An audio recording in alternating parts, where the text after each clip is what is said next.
Wake up, little fly. Human, open your eyes. I found the herbs and a few sticks that look long enough to work as a crutch. Good, you're awake. If you don't mind, I'd still like to get you out of here as quickly as possible. Human, we don't have time for this.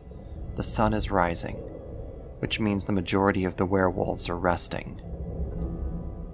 I imagine that thanks to my actions, you aren't going to move very fast, so you'll need a head start to make it out of here before nightfall.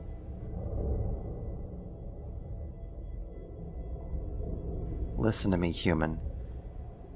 I know that we've been through a lot, and I'm sure that after my little story last night, you have some crazy little thoughts in your head. But you need to go. I'm sure you have a life to get back to, maybe a family.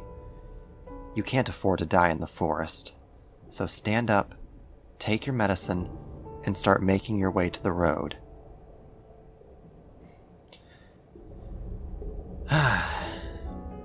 I know I'll regret asking this, but why are you saying no? This is what you want. If you have any sympathy for me, you need not worry. I'm fine. And as long as you make haste, you'll be fine too. Please, go. Don't exaggerate it, human. The nearest town isn't that far off. I could probably run there in a matter of minutes. I'm sure you can make it there in a single day. You won't run into any predators. It's a human road, not a deer path. Plus, by now you probably smell enough like me to keep any animals away. Human, if you were hungry or thirsty, I could gladly get you some fruit or bring back water. This is something else. Why won't you go? Scared? That's what you want me to believe? You're too scared to leave this forest alone? I know you're lying, human. I haven't the foggiest idea why this is the hill you'd like to die on, but it's clear to me that you wouldn't have emphasized alone if you didn't have something specific in mind. You want me to escort you out, don't you? And would you be willing to reveal why it is you want me to come with you? Or are you going to stick to your scared and injured human bit? Fine. If all these few days taught me anything, it's that you're oddly determined about things like this. I'll accompany you. Yes, you're welcome.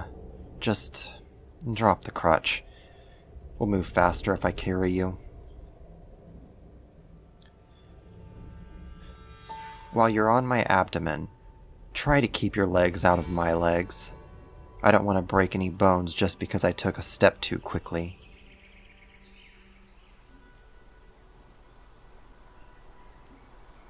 I'm sorry, what? My mother? She was a lovely human, as I said. What about her? I'm worried to answer your question, little fly. It feels weighted. Yes, I loved her. She meant the world to me. And leaving her in her final moments broke my heart. Why do you ask? I just said that, human. Her death hurt quite a bit. Thinking about it still does. But that was centuries ago. I'll never forget her, but she'd have wanted me to move on. So I did. Will you just come out and say what you want to? No. I clearly didn't want to move on. I wanted to stay with her. And I certainly wouldn't have picked living in a cave as my life if I had a choice. But I'm making the best of what I've got. And as long as I get you out safe and sound, that won't be so bad. Ah, I get it now. That's actually a pretty clever little plan, human. But it's not up to me. No, it's not a matter of whether I want to live with people again. I simply can't. Because last time I checked, humans are still the dominant race just about everywhere. And no offense to you, but you aren't exactly the most lenient bunch.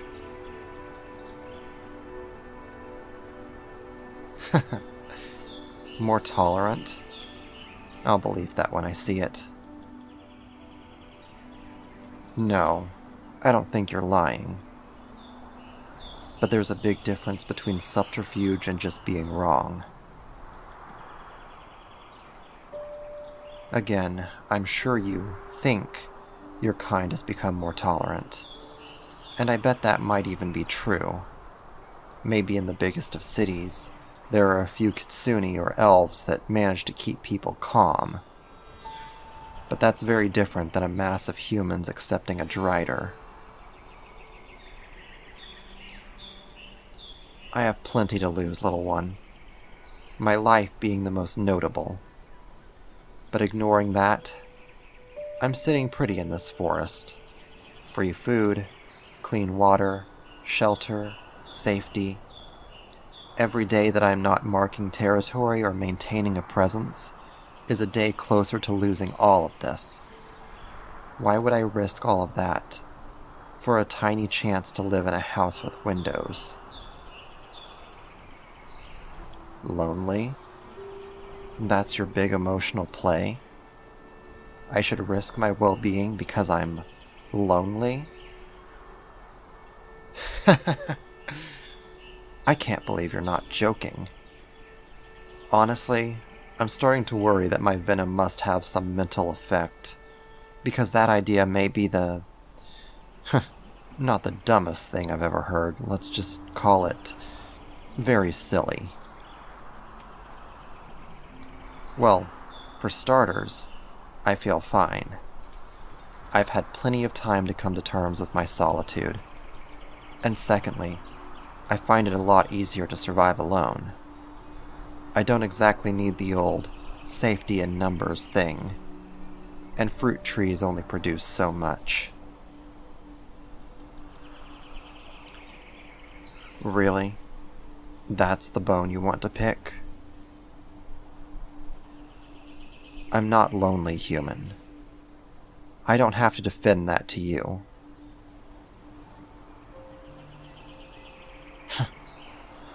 We've been over this.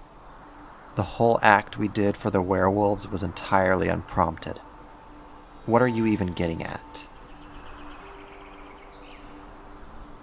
No, I didn't enjoy it.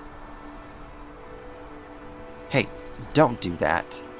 I spoke curtly because you've been grilling me since we left the cave. I didn't like having you as a pet, and I don't need to have someone around. Period. Oh, that's not all the evidence you have, is it? Well then, why else do you think I'm so secretly lonely? Yes, I didn't gag you when I had you tied up. That was a little hole in my act, I suppose. It hardly proves anything. The fact that I'm talking to you now doesn't mean I need to talk to you. All it proves is that you're sufficiently annoying. No, I don't mind the conversation, I just... Look, I haven't had a real talk with someone in a long time. And I acknowledge, once you're gone, I probably won't have one for a long time to come. It's not like the werewolves are going to be a nice chat. But this simply isn't a discussion we can have. Because it wouldn't work. Last time I had my mother to bridge the gap. She was a pillar in the community, and even she couldn't keep them happy forever. This time, I've got no one. What are the chances that I could keep a group of pitchfork-wielding maniacs off my back alone? What are you getting at, little fly? I don't have anyone in my corner.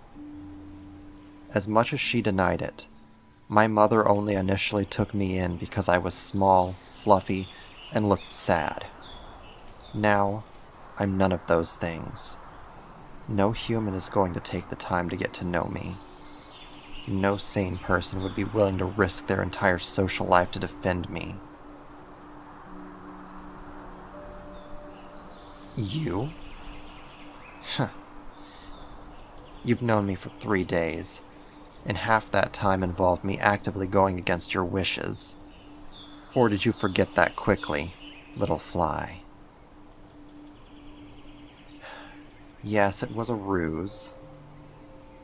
But I hardly think that's a solid defense for my actions, and certainly not good enough to convince the person who was effectively held hostage. Really? My backstory of pain and suffering excuses my actions in your mind? Enough for you to want me to return with you? Is this meant to be some sick joke? Comeuppance for what I did to you? Because while I may deserve it, I certainly don't appreciate it.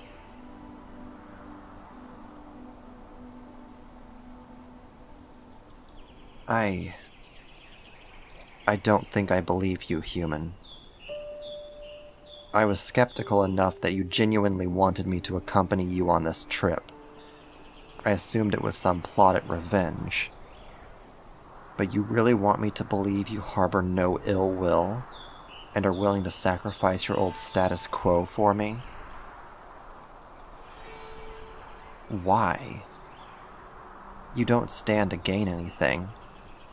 At best, my presence in or near your home scares away friends and foes alike. At worst, I'm nothing but an ill omen, whom you'd have to share your living space with. Why would you ever want me to live with you? That's your reasoning?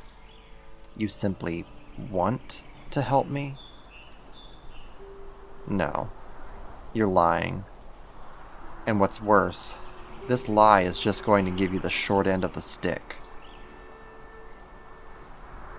The last human to care for me got to live with a long list of annoyances.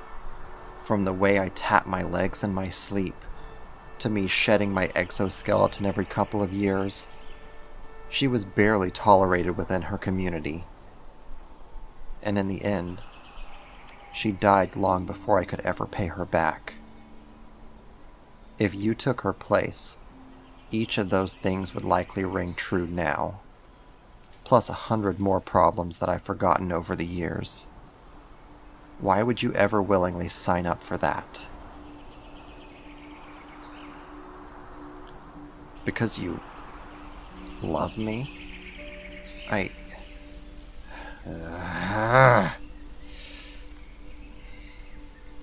Get off me, human. Don't worry about that. I'll still ferry you to town. I just need you to get off.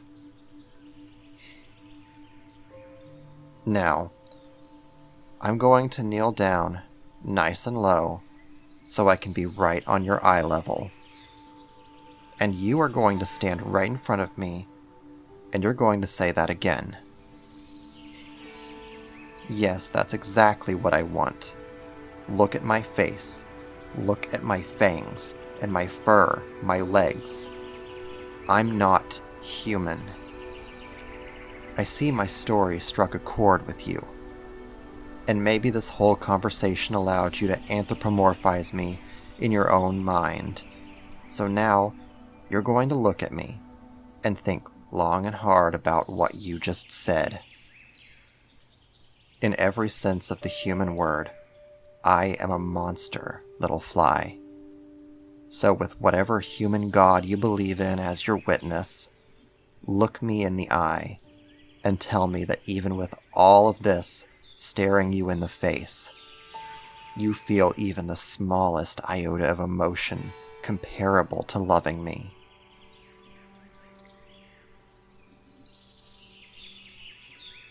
Wow. You know, when you set up camp in my forest, I never considered that you were actually crazy. Yes, you are. Clearly 3 days was too much. You cracked. Get back on my abdomen. I need to get you to a medic. Oh, don't twist my words to make my morals. I'm taking you to a medic out of pity. If I had any hand in your descent into madness, then I ought to help fix you. You are mad. And if you keep denying it, you're going to drive me mad too. So just be a good little fly and get ready to take your medicine. The village isn't very far from here. Just stop talking. You don't love me. Your mind is just a little confused because you've been riding the line between life and death for far too long recently. Prove you love me? How are you going to prove... Human? Did you just kiss me?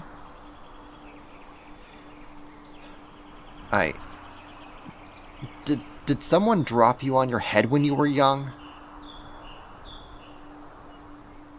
No, I need you to take this seriously. Were you mentally scarred at a young age? You're sure? Your father didn't beat you or something? Malnourished, perhaps? Then why would you do something like that?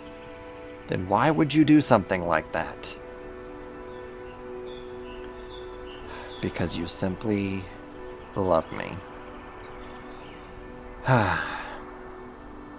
Who's crazier?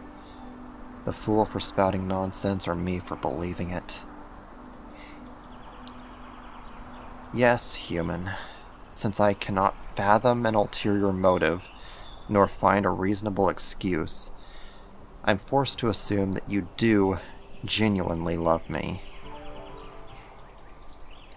No, I didn't say that.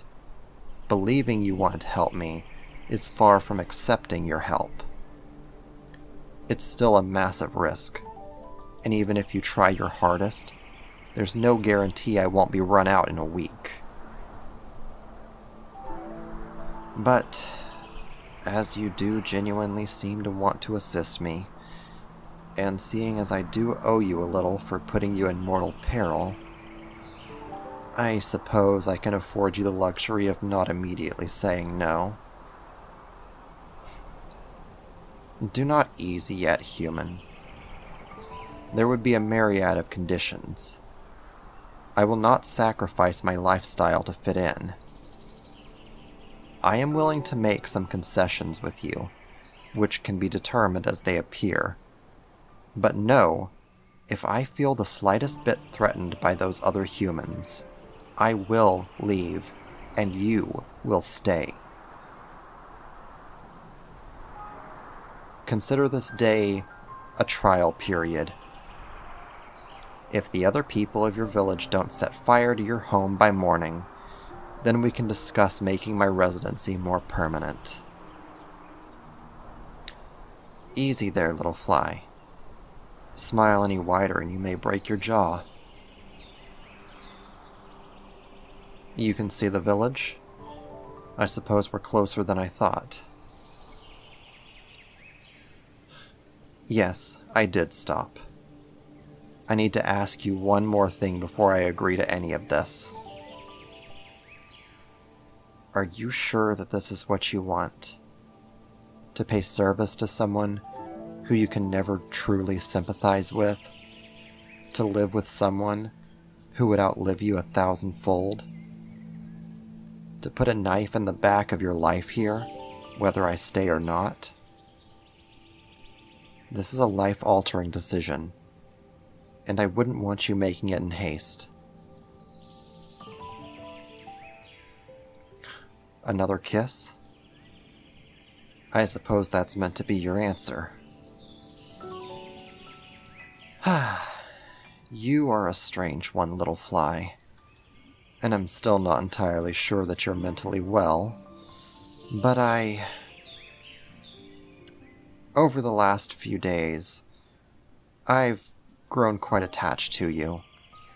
So, for what it's worth, I hope that this works. I hope I can make a life with you.